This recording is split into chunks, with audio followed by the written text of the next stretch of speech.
وڵی دیارەوەی کە ئەمڕۆ کۆبوونەوەکانی سەر و شەریمی کوردستانی سیمە بارزانانی دەستی پێکرد لە سەرەتا سۆلای پارتی کرێکارە ڕۆزدەرانی کوردستان دواتر لەگەڵ حزبی شوێی کوردستانیش کۆبەوە بڕیارە پاشکەمێکی دیکە بێتە بارەکەی حزبی سامەچێشانی کوردستان. من گفتوگۆی زیاتر لەسەر سەردانەی سەر و شەرێمی کوردستان بۆ لای بەشێک لەلایەنە سیاسیەکان لەگەڵ بەڕێز سعد خالید وەکو جێگیری سکرتێری حزبی سامەچێشانی کوردستان. کاکساز سوپاس بۆم دەرفەتە گەر پێیمان بڵێ ئەو کۆبوونەوانەی ئەمڕۆی سەرۆکی هەرێمی کوردستان لەگەڵ لایەنە سیاسیەکان زیاتر گفتوگۆکردنە لەسەر چی و ئێوە پێشنیارتان چییە بۆ سەر و شەرێمی کوردستان؟ دیارە سەردانەکەی بەڕێزیان لە چوارچێوەی ئەو زنجیرە سەردانەیە کە دەیکا بۆ لای هێزە سیاسیەکانی کوردستان و معلومیشە دۆخی سیاسی لە هەرێمی کوردستان لە منتیقەکە بە قۆناغێکدا تێدەپەڕی کە کۆمەڵی پرسی زۆر گرنگ هەیە. مەسەلەی پەیوەندیەکانی نێوان ئێرە و بەغدایە، ئەو گۆڕانکاریانەیە کە لە منتیقە هەیە، لەشکر چێشیە، مەسئلەی دەستورە. بۆیە هەموو ئەو قەزایانە بەڕاستی پێویست بەوە دەکات زیا لە موسەساتی دەستوری و شەرعی و یاسایی هێزە سیاسەکانیش ڕۆڵیان هەبی و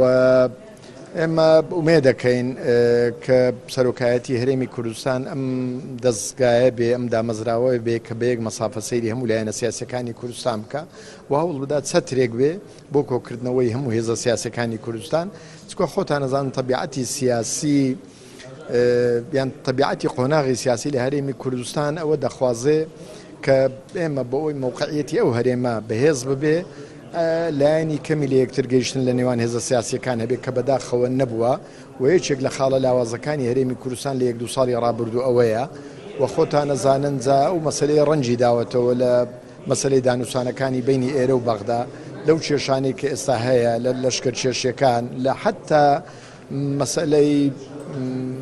بەردەوامبوونی بابڕێن ئەو دۆخەی کە لە ناوەخۆش لە هەرێمی کوردستانێ. بۆیە بە قەناعەتی ئێمە مەفروزە ینی هێزە سیاسیەکانیش بە پیر ئەو مبادرەی سەرۆکی هەرێم بێن بە هەموو جیاوازیەکانیش، بەڵام بین لەسەر لایەنی کەمی بەرنامەیە کۆک بین. مەسەلەن بنمونە دەستور کە وەسیقەیە کە 30 ساڵە بابڕێن لە هەرێمی کوردستان حکوومەت هەیە، پەرلەمان هەیە، دامەزراوەی تا ئێستا خاوەنی دەستورێک نین کە ئەو دەستورە عەقدێکی گرنگە کە ئەو دەستورە وەکو گوتنی ڕێکەوتنێکە لە نێوان هەموو لایەنەکان هەم قووەت بە قەوارەی سیاسی زیاتر دەدا لە هەرێمی کوردستان و هەم تەنزیمی هەموو مەسەلەکان دەکات. بۆیە پرسی هەمووانەوە تەنها پرسی هێزە و دوو هێز نیەمە ومێد دەکەین وەکو باسی کرد بۆ کۆی ئەو کێشانەی کە ئێستا منتیقە و هەرێمی کوردستان پێدا تێدەپەڕی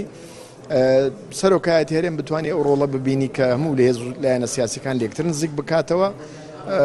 بۆ ئەوەی ئێمە بتوانین بە یەک ئاراستەی سیاسی موحد تعامل لەگەر ئەو کەیسە جیازیانە بکەین و وەکو باسمان کرد ئەوەی کەواش دەکات لە ئایندا لەو گۆڕانکاریانە هەرێمی کوردستان لە موقعیەتێکی بەهێز حرەکەت بکە و موقع بگری ئەوەیە کە بەڕاستی ئێمە دەبێت ئەو یەک ڕێزی و یەک دینجیە لە نێوان هەموو لایەنە سیاسیانە هەبی. خالد وەکو جێگیری سکرتێری حزبی سامەچێشانی کوردستان وەک باسم کرد دیارە لە کۆبوونەوەکانی ئەمڕۆ سیمە بارزانانی لەگەڵ هەرسێ لایەنی پارتی کرێکارانی و ڕۆزدەرانی کوردستان هەروە حزبی شوێی کوردستان و حزبی سامەچێشانی کوردستان سنتەوەری گفتوگۆی لەبارەوە دەکرێت بە تایبەت پرسی دەستور هەروە یەک ڕێزی لایەنە سیاسیەکانی هەرێمی کوردستان ڕێخستنەوەیان و خستنە ژێر چەترێک بە نێوی هەرێمی کوردستان. بەڵێ سپاس بۆ هاوکارم ئومێد چۆمانی.